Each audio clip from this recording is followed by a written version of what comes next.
Hi folks, Dr. Corey Miller here, President and CEO of Ratio Christi, Campus Apologetics Alliance. We are on 150 campuses. We have a professor's ministry, a college prep ministry, and Ratio Christi University student ministry. Thoughtful Christianity, transforming lives on campus today, changing culture tomorrow is our vision.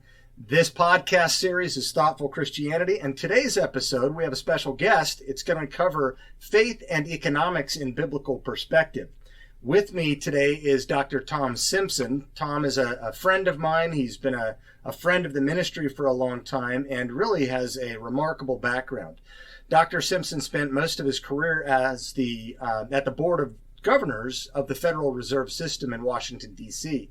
At the board, he was a senior advisor with responsibilities in the area of monetary policy, economic forecasting, and financial markets. He provided technical assistance to various central banks around the world, including the Central Bank of Russia and the People's Bank of China. Wow. Beginning in 2003, he played a key role in building a new monetary and financial system, including a new currency in Iraq, and advised the Central Bank of Iraq in monetary policy, basically helping rebuild the Iraqi banking system. In recent years, he's also provided assistance to the central banks of Afghanistan, familiar place, Angola, Honduras, South Sudan, Uganda, and several other areas. And he's played a key hand in politics. In 2015 and 16, Dr. Simpson served as the economic advisor to presidential candidate Dr. Ben Carson. He earned a BA from the University of Minnesota and a PhD in economics from the University of Chicago. He's been on faculty at UNC Wilmington, and in addition to professional articles, he has a few books. One of them is titled Financial Markets, Banking and Monetary Policy, 2020, and the other, Capitalism versus Socialism, What Does the Bible Have to Say? And that one is also on Kindle. Welcome to this episode, Dr. Simpson. Well, thank you very much, Corey. I'm pleased to join you. Yeah, fantastic. You know, what's amazing, when you get on Amazon and you look at books and rankings, I remember being, amazed when mine first went up as number one in, I forget the category, comparative religions or something like that, and then it came back down. Yours was number one in comparative economics at one point. Dripped back down. But what I was amazed by, and I thought it was kind of hilarious, is seeing its categories not just under comparative economics, but under radical thought.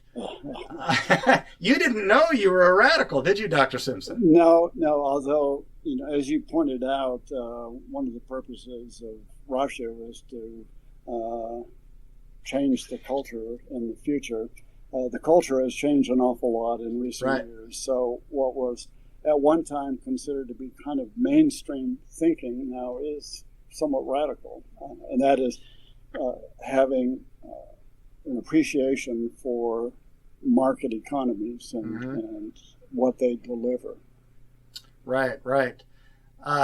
You seem to find interest in this. A lot of people might think, economics is boring. It is, right? How did you get involved in it?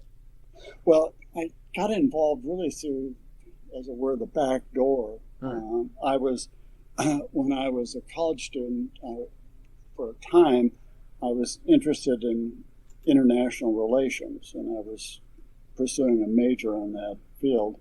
And one of the requirements was economics, so I took an economics class.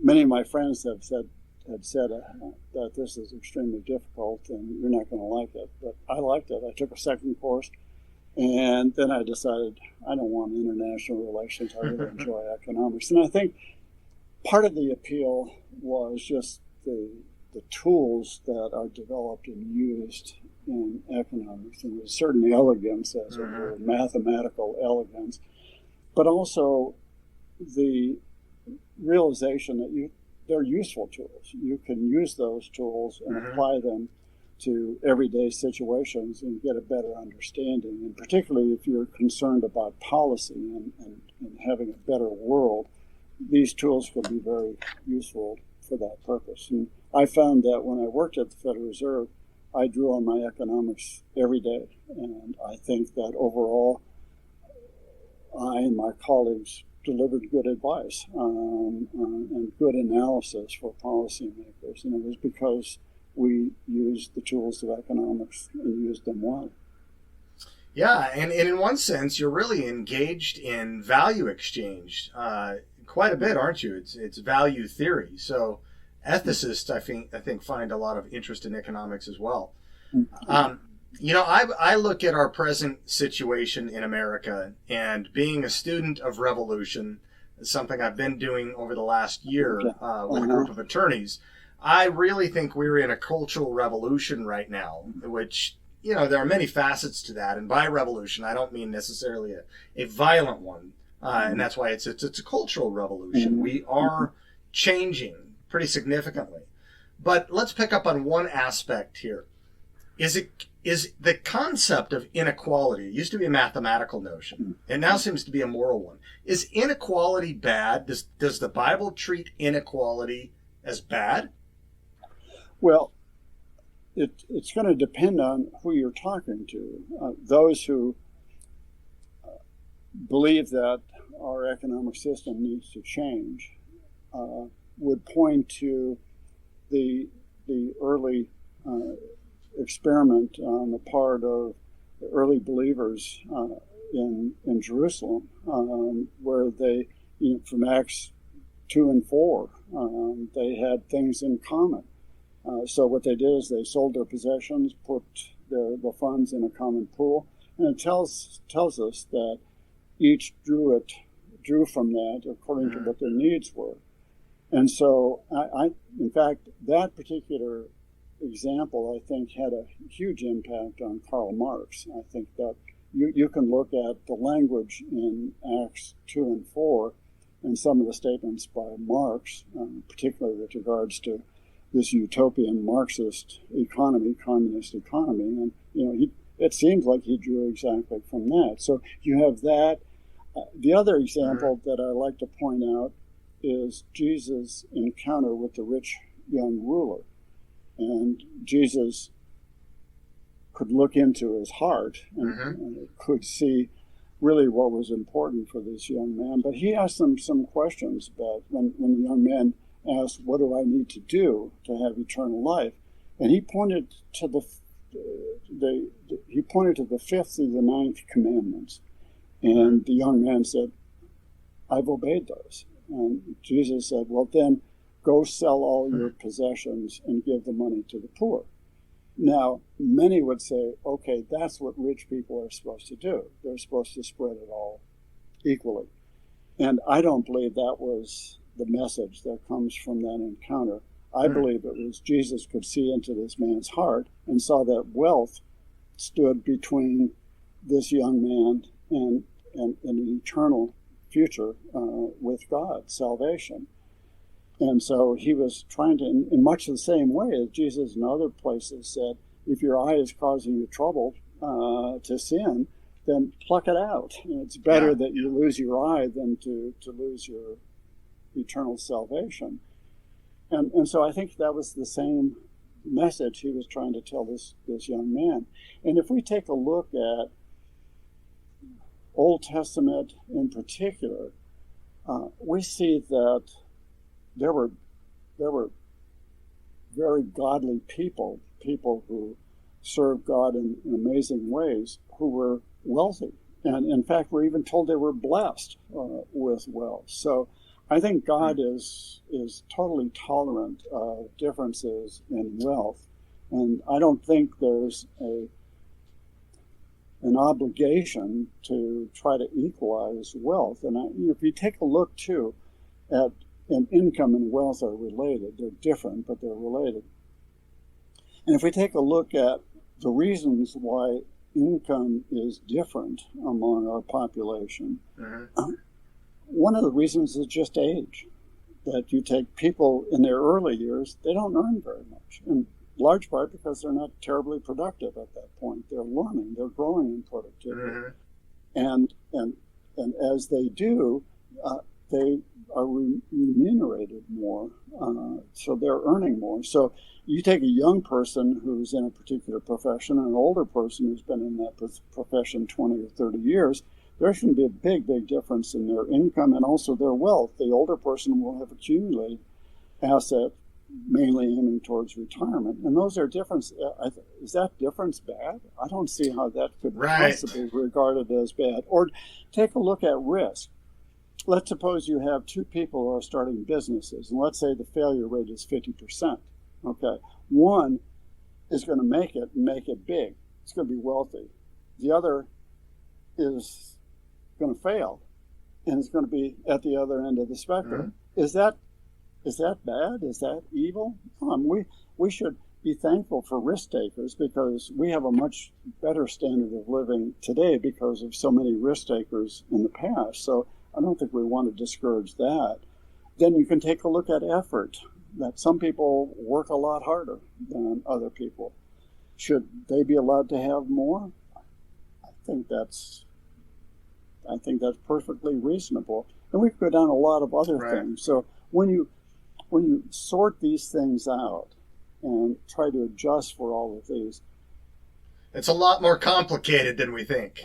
It is more complicated, and and to take a summary number like the so-called Gini coefficient, which measures income inequality, and to base a judgment on that, and maybe the trend in that, is, I think, it's very misleading, and you're going to end up in the wrong place. Yeah, there's a lot of in one sense, one man's greed is another man's envy. I saw a caption this week of two politicians, sort of bantering back and forth. Senator Ted Cruz, and Congresswoman AOC.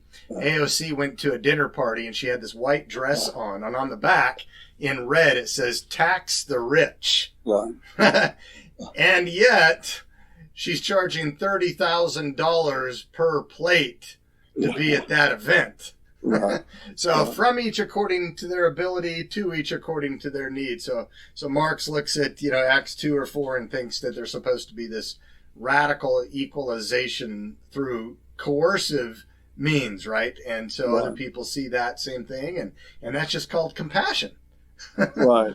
And I think there's an effort to try to portray those who are wealthy as having gotten their wealth in an illicit way, and that they have used evil means to get where they are. So therefore, it's perfectly appropriate to use coercion, really, to take it away from them. Yeah, inequality entails injustice somehow. Yeah. Right. And one of the things, too, that is worth reminding ourselves of. In fact, I have a website, and on that website I post blogs, mostly on the state of the economy, but also on some other issues. And one of those other issues, it was roughly a year ago, I just looked at the distribution of wealth versus the distribution of votes across quintiles. And so the distribution, quintiles would be fifths of the population in terms of lowest to highest wealth or income. And the distribution of votes is fairly uniform, but the distribution of wealth is highly skewed towards the upper end. So in a democratic political system, there's a tremendous incentive to, if you want to be in public office and have control, to appeal to those in the lower half, and basically tell them, I'm all in favor of you. You've been treated poorly. Your condition is the result of others taking advantage of you, and I'm going to take care of that. AOC, you can point out a number of people currently in influential positions who have pursued that agenda of just taking advantage of that difference in terms of the distribution of votes versus distribution of income or wealth. Right. When we talk about categories and terms here, just at the beginning, you claim in your book that the various economic systems, the Bible doesn't endorse one per se, but it has a lot to say about the pillars of each of these systems. What are those particular pillars, and what are the systems to which you refer? Right. Paul Samuelson, who was a prominent economist of about a generation or two ago in the United States, professor at MIT, one of the early Nobel Prize winners in economics. He had a very popular textbook in economics, and at the very beginning he said economics is about scarcity of resources, and it also deals with the questions of what, how, and for whom.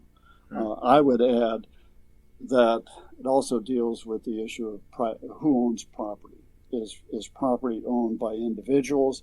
Is property owned by a collective, as it was in the case of the Soviet Union for a while? So you've got that issue of who owns property. Then the question of what is what gets produced, and who decides what's being produced.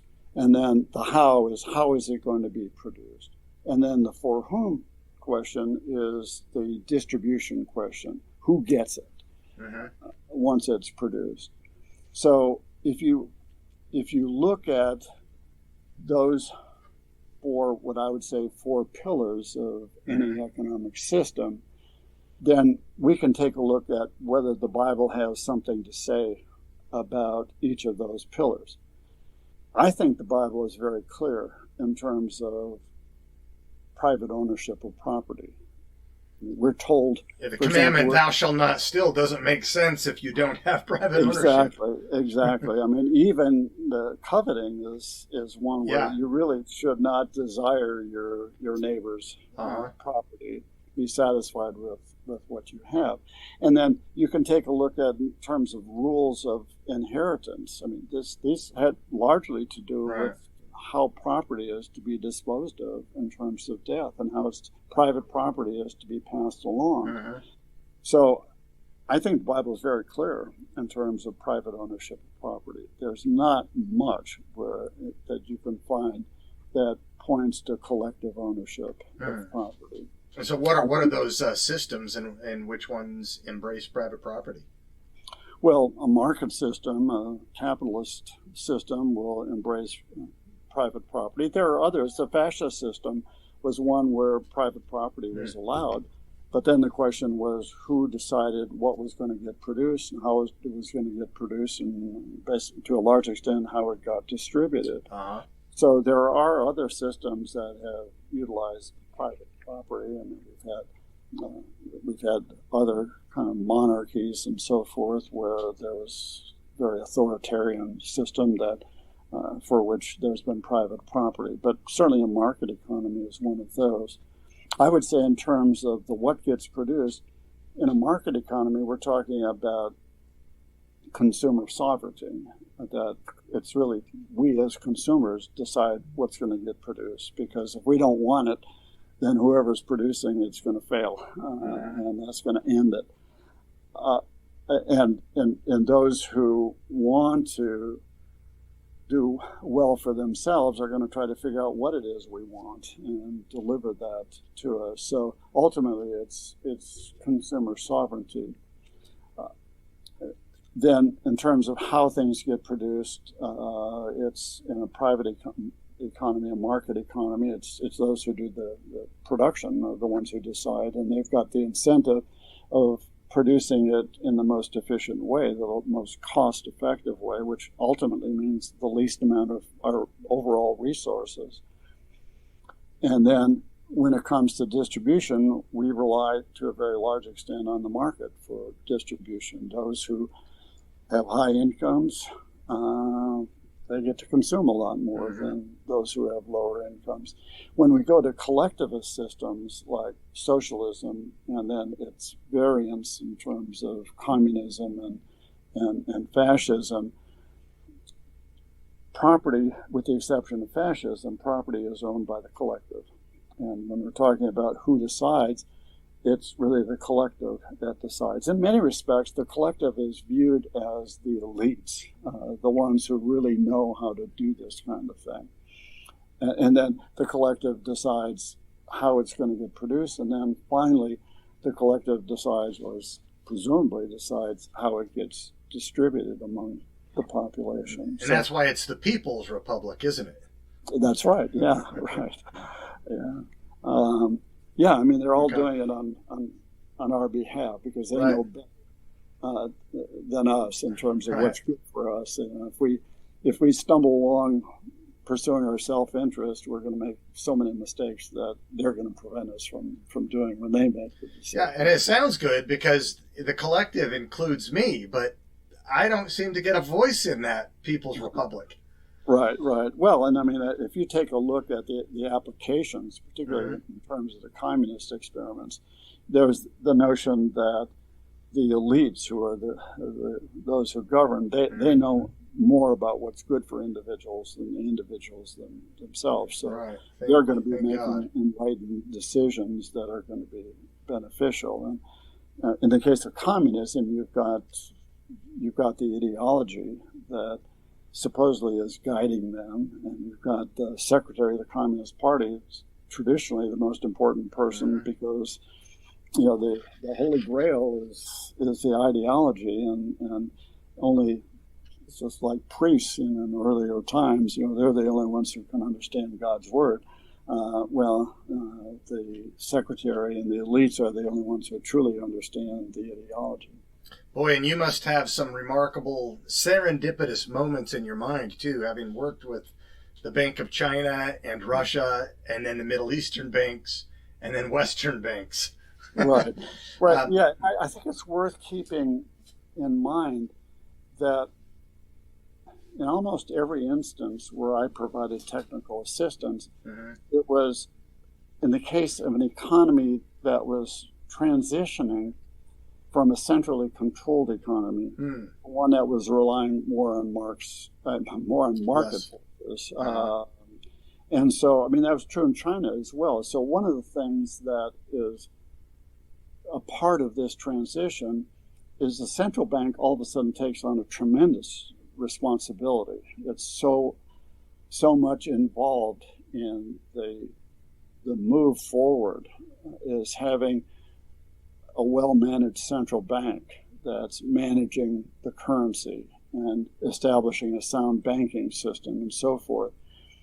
So those were situations that I had been involved in. And in each case, what they wanted to do is move away from the central direction and rely more on market forces because they knew full well that market forces deliver a whole lot more in terms of standard of living. Now, if you're, as in the case of China today, if you're part of the ruling Communist Party, Chinese Communist Party, you are an elite, and you are only going to be giving so much control up, because you're trying to balance maintaining your control with providing a higher standard of living. Because in the case of China, if they were to have a severe, for whatever reason, downturn in terms of their fortunes, the legitimacy, whatever legitimacy it's still and control the party has, would be lost. So they know they have to deliver a higher standard of living to the people, but they're constantly balancing giving people more freedom to be able to better achieve that with still retaining enough control. Right. They want their people to feel like they're living in the light, even if they're not. Right. Steven Pinker, who is a famous professor at Harvard, a psychologist, he's an atheist. He wrote that capitalism is a product of humanism and the Enlightenment. In his recent book that Bill Gates actually wrote on the top, my new favorite book of all time, called Enlightenment Now, The Case for Reason, Science, Humanism, and Progress. He makes you think that capitalism that has taken out, 4 billion people out of poverty is a product purely of humanism and Enlightenment atheism. But, the father of modern capitalism, if I'm not mistaken, seems to be a Christian theist, right? Yes, Adam Smith. Adam Smith, The Wealth of Nations, yeah. Right. I mean, he viewed himself as a moral philosopher. They didn't have labels like economists back in his day. but he was a believer in Christ, and I think he really approached economic relationships with a belief that there was some kind of underlying order in the economic sphere, just as there's economic order in the cosmos, as we were discovering, back in 1776 when he wrote The Wealth of Nations, the age of a lot of scientific discovery, much of which was brought about as a result of Christians who really believed that God created order in all of his creation. And so Smith was trying to understand how economies work and market economies work. And presumably, with the market economy, you'll have all these people not connected in any kind of formal way. They're pursuing their own interest. But then the end result seems to be pretty remarkable. And he has that very famous statement in The Wealth of Nations: it is not out of benevolence that the butcher, the brewer, and the baker provide us our dinner each night, but it's their pursuit of self-interest. And so he recognized that the pursuit of self-interest, and I believe that he understood that God, the Creator, created us in a certain way with self-interest, that was something that was important for our survival. Just like when you have pain, that's telling you that there's something seriously wrong that needs immediate attention. Or when you're hungry, that your body is deficient in terms of nutrients. And so I think he understood that the pursuit of self-interest was just a God-given instinct that really, as it turns out, was very beneficial. And what he it's a God thing, isn't it? I mean, Thomas Aquinas, St. Augustine, they embraced this idea, not selfishness, but self-interestedness, that their eudaimonistic ethical outlook was one of happiness. We want to pursue our own happiness, but that's not a bad thing, especially if God designed us that way, and it's consonant in the classical medieval sense with holiness. Right. Is this where he was going then with the invisible hand idea? Right. And so basically describing the invisible hand, to go further, there's a coordinating mechanism. You don't see it. And what you see appears to be chaos in terms of people all going their own separate way, businesses, individuals, and so forth. But we're coordinated. And it's really through what we economists call the price mechanism. It's through responding to prices that results in the coordination. So that we have, today as economic life has become much more complex than it was even 50 years ago, and especially a century, 2 centuries ago. The production of everyday items is involving more and more inputs from all parts of the world. And any one provider of an input is not aware of what all is going on in the grander scheme of things. They're not looking at things from 35,000 feet altitude. They're looking at what's happening on the ground and what they see in front of them. But they're responding to prices. And if people want more of something, then the price of that something is going to go up.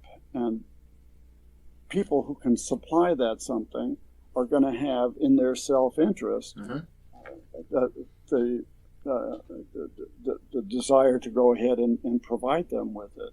So, and conversely, it works in the opposite direction too. If people want less of something, then it's really ultimately it's the price of that thing in a free market system that's going to be declining, and it's going to discourage production. And there are things like profits, those on the left, the critics of capitalism, are very, very critical of profits.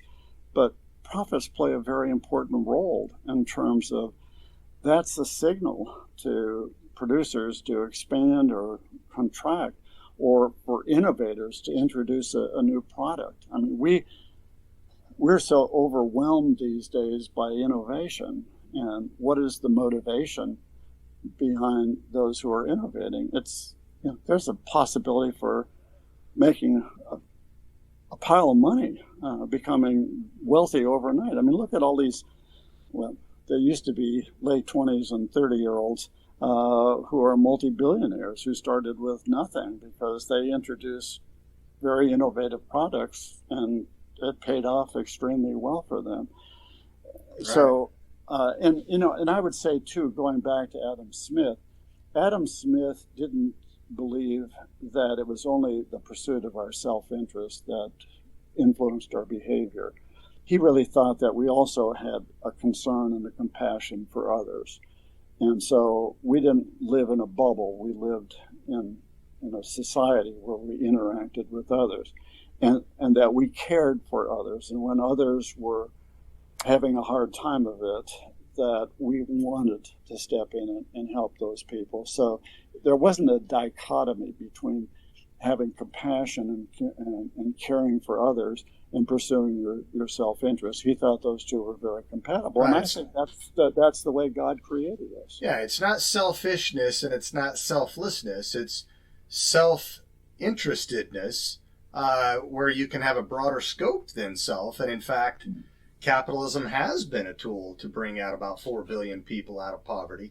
I see some people criticize it and think that it's the evil bane of existence. It's we used to like to say that capitalism emerged in the West from a Judeo-Christian West based on some principles that we've recognized and has been helpful. Now that's become kind of an apologetics issue even because people look at capitalists as greedy people. And, the big corporations, the 1% tax the rich, AOC says. And yet people don't think that our 401ks are lodged in with these corporations. We want these corporations, if they're good, virtuous corporations, to succeed. So capitalism, indeed makes appeal to human competition and interests. It's even fitting for naturalistic evolutionary narrative, but without compassion.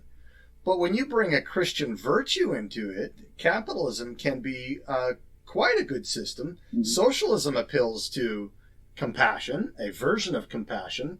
You call it social justice or social redistribution of wealth. But without any rational ground for it, why ought I to be moral? Socialism was typically grounded in, Marxist atheism. But how does a market-based system promote various human virtues? I mean, it can promote vices of greed, but what about virtues? Does it promote any virtues? One of the things that those on the left want to convince us of is that there's a huge social class, and that's very much Marxist, that you had the haves and the have-nots. The haves were the capitalists, the have-nots were the workers, and the haves were taking advantage of the have-nots. And so there's this notion that this is the way life is in our capitalist system today. And if you take a look, you mentioned 401ks. When we take a look at who are capitalists today, anybody who owns an interest in a business that is a share of stock, the workers, is a capitalist. And what is good business today from the standpoint of a so-called capitalist, somebody who employs others? It's making your employees happy. You want them to stay. I mean, one of the market realities is that if you lose an employee, you have to pay the cost of finding one. And these days, we just learned that in the month of July, there were 10 million vacancies in the U.S., people trying to find workers, much more than the number of unemployed. So finding the right person is a costly and a very disruptive process. And then you have to train that person. So losing an employee creates a big hole for a business. So your incentive is to make your employee happy. And one of the things that has been remarkable over the last couple of decades is the flexibility that employers are providing to their employees. I mean, we saw it in a major way following the onset of COVID, where people were working from home, and that's been a watershed event in terms of how people are going to be doing work. But the whole idea is, you've got a woman who wants to spend time with her children, but she doesn't want to give up her career, and you have work sharing and part-time work and so forth to accommodate this person. It would have been 30 years ago, there would have been very few employers who would have been as flexible to try to keep that individual satisfied. So I mean, there's one example. It's good business to treat your customers and to treat your employees well. It's good for the bottom line, but it's good for human relations. Your employees are going to be happier. Right. From a Christian viewpoint, you see that as, I want to treat others well because they're made in God's image, the golden rule. But even Ayn Rand, the atheist, recognized this in her rational ethical system she called it the virtue of selfishness. That's a little bit different than what we're talking about, though, isn't it? But still, it develops innovation, excellence. Competition breeds hard work and personal and even collective responsibility. Right. I just was thinking back to an opportunity I had a few years ago, which was to go to China on a mission trip and to be in Western China. And one of the real meaningful parts of that visit was we got to attend a couple of house churches. And in fact, I was actually asked to give kind of a homily or a sermon in one of these house churches. And afterwards, they wanted a question and answer session. And a woman asked me the following question. She said, if we are Christians and we are going to be in the business world, aren't we going to be very disadvantaged? And my answer was, and it would be the same today, that no, quite to the contrary, that if you follow Christian principles, then you're going to have, if particularly if you're talking about repeat sales, so you want to sell to the same customer over time. If you cheat that customer, particularly in a competitive world, that customer is gone. So you don't want to cheat. You want to apply your Christian values in terms of how you deal with your customers, and similarly with your employees. That's applying Christian values is good business. And I think businesses, not by necessarily being driven by Scripture, but through kind of trial and error, have come to realize that. Fascism and communism are two different systems that are rooted in socialism. But what would you say some of the key economic differences are, and how does communism pretend to replace that invisible hand we talked about earlier? Well, for both the communists and the fascists, there's the notion of the elites, that they know better. And if you're looking at the alternative being capitalism, where people are just this chaotic system where people are going their own ways and making decisions, and you really believe that there's an elite who can make better decisions, then in fact both systems really believe that the elite can do a better job of achieving a particular goal. And there's also the notion that we're kind of foolish the way we conduct our lives. So instead of getting some good nutritious vegetables, I'm just going to go get some potato chips. And so that's not good for me. And certainly it's certainly not good for others as well, because it's going to injure my health and so forth. And I'll become a ward of society. So there's in both cases there's that commonality in terms of the elites. In the case of fascism, as I mentioned earlier, fascism is based on private property, but the elites decide how that property is to be used. In the case of Marxism, it's common ownership, that there's communal property. And also, they're very different in terms of their views on their neighbors, so to speak.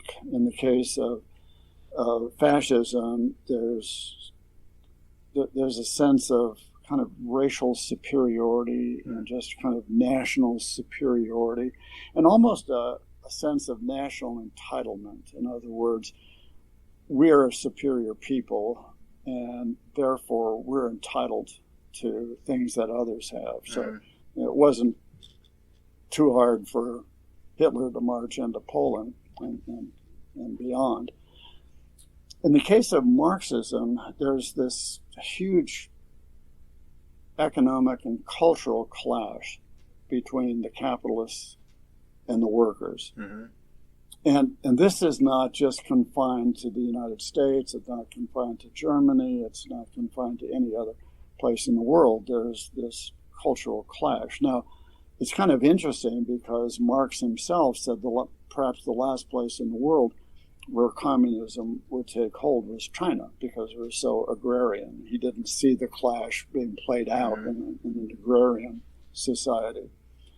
So if we're all, as workers, facing a common enemy, and we're all being exploited, in fact, being exploited to a greater degree over time by these capitalists who have no concern for us, then ultimately we're all going to revolt, and we're all going to realize that the ultimate stage determined by the laws of history. I mean, I think that just really, laws of history, how can you go against the laws of history? But the ultimate stage is the communist system. And you need a little help in the transition, but ultimately a communist system is going to be a utopia where people have exchanged self-interest for concern for the group, the community as a whole, the collective as a whole. There's not a lot of room for individual rights there, is there? No, but the thing is, you're going to be transformed, so you're not going to care.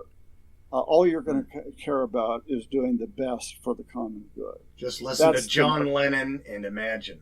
No property, no borders, no heaven, no hell. Right. And not everybody's going to go along with that, but we've got means of dealing with it. We can take one for the team. We have rehabilitation schemes we can deal with, and then if the person is totally recalcitrant, well, then we've got one final solution to deal with them. So we can mold people. The final solution. Yeah. Right. But anyhow, it's a universalist movement in terms of communism. So and in terms of the role of the Soviet Union and to a lesser extent China, the Soviet Union was really trying to kind of hasten history.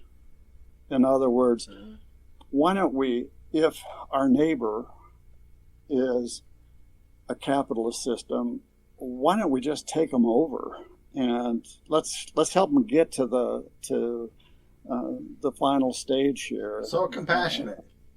Exactly. So we'll just invade our neighbor and take over, and we'll establish there the dictatorship of the proletariat, and we'll just guide them along to utopianism sooner, rather than to have them to force them to delay it So you can come up with lots of crazy rationalizations that have actually been used by people who have been in control of these systems. And ultimately, the collective is going to make decisions. And somehow some folks believe that you can have a pure democratic socialist system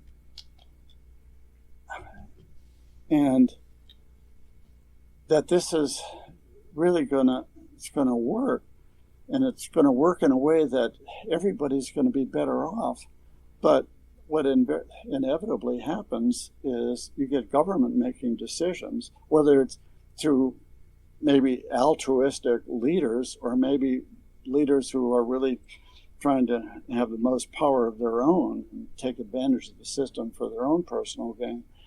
But they're going to make decisions, which means that we're not entitled to make those decisions. So I believe, and I think if we ever went to the kind of socialist system that people had in mind before the AOCs and the Bernies of the modern era have come along, we would have government controlling every aspect of our life, and we would have ceded our freedoms in those areas to somebody who's going to make the decision in terms of what am I going to do to make a living for the rest of my life. Well, somebody's going to tell me what that is, and whether I want to do it or not, that's what I'm going to do.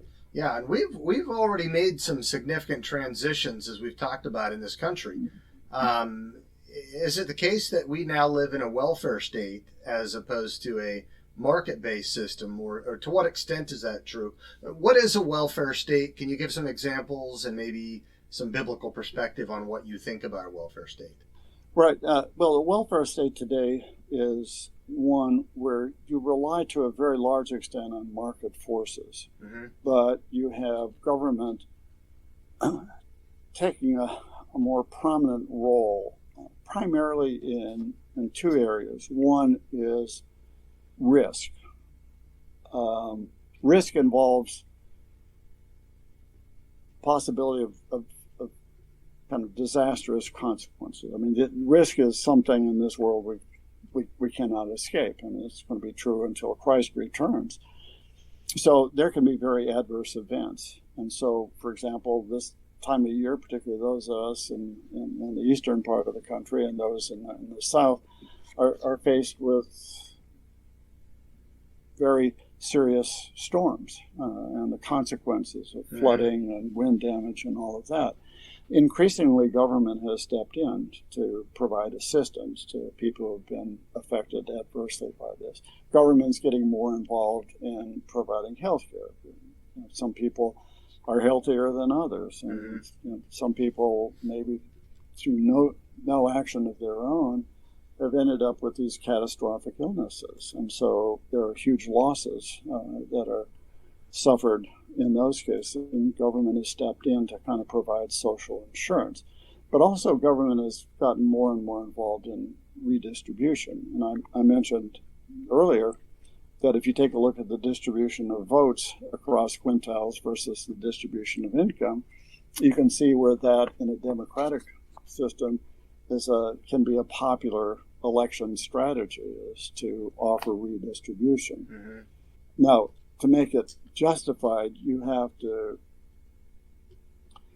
to somehow convey that this is okay. Coercing some people to take care of others is really right, and then you get into the issue of how these people got their income and wealth that you're taking it from. You really want to portray that as illicit in some way. There's something it was immoral the way they acquired that. And there's also kind of a notion here of a zero-sum game. So if one gains, it's got to be at the expense of others. So if these people have gained, then it must have been at the expense of those at the lower end. So you get governments more actively involved, and we right now have before the Congress as we speak, we have a massive bill. It's all of its details are yet to be revealed, but a massive bill that would... That's how every bill is now. You pass it and then find out what's in it. Right, exactly. That's the way we govern. but that would result in even more distribution. So we rely on market forces to a large extent, private ownership of property. The examples that tend to be thrown out there as the examples of the more advanced and presumably successful welfare states are the Nordic countries, the Scandinavian countries, where they have very high tax rates, and they do an awful lot of distribution, provide things like higher education free of charge, healthcare free of charge. That's great. Don't we all want that? Right, but what are we giving up, and what kind of choice are we giving up? I mean, you take a socialized medical system like the UK or the Scandinavian countries. You're assigned a doctor. You don't have choice in terms of who your doctor is. When you come to that age where you're on your own, you need a doctor, the socialized medical system will determine that. And they'll determine also whether you really need a procedure or you're going to get a procedure or not. So you're taking those decisions out of people's hands. And so there are consequences. And now there's this effort to have a guaranteed basic income so that everybody, regardless of whether you worked or not, would get a certain amount of income. Right. And we know full well. Yeah, I mean, what seems to be, whether it's actually the full intention of some, or whether they are just kind of inadvertently stumbling in the direction of creating a dependency class. I mean, we already have, to an important extent, some who are kind of from generation to generation have become dependents, but they want to expand that. And that means that instead of providing for yourself, that means government's going to provide for you. And I think it's a very insidious and I think awful result, because people are induced not to engage in gainful employment and to provide for themselves. And so, I mean, you're putting the burden on others to care for these people, and I'm not sure I don't think that's right. Right. But secondly, what you're doing is you're encouraging them not to work and to reap the rewards, the fruit of one's labor, not just in terms of the income, but the internal satisfaction that we get. Right. And the Bible is throughout, it talks about the importance of work and how, particularly Proverbs, the value, the intrinsic value to us as individuals from engaging in work. And if you don't work, you don't eat. It's expected that you should be personally responsible.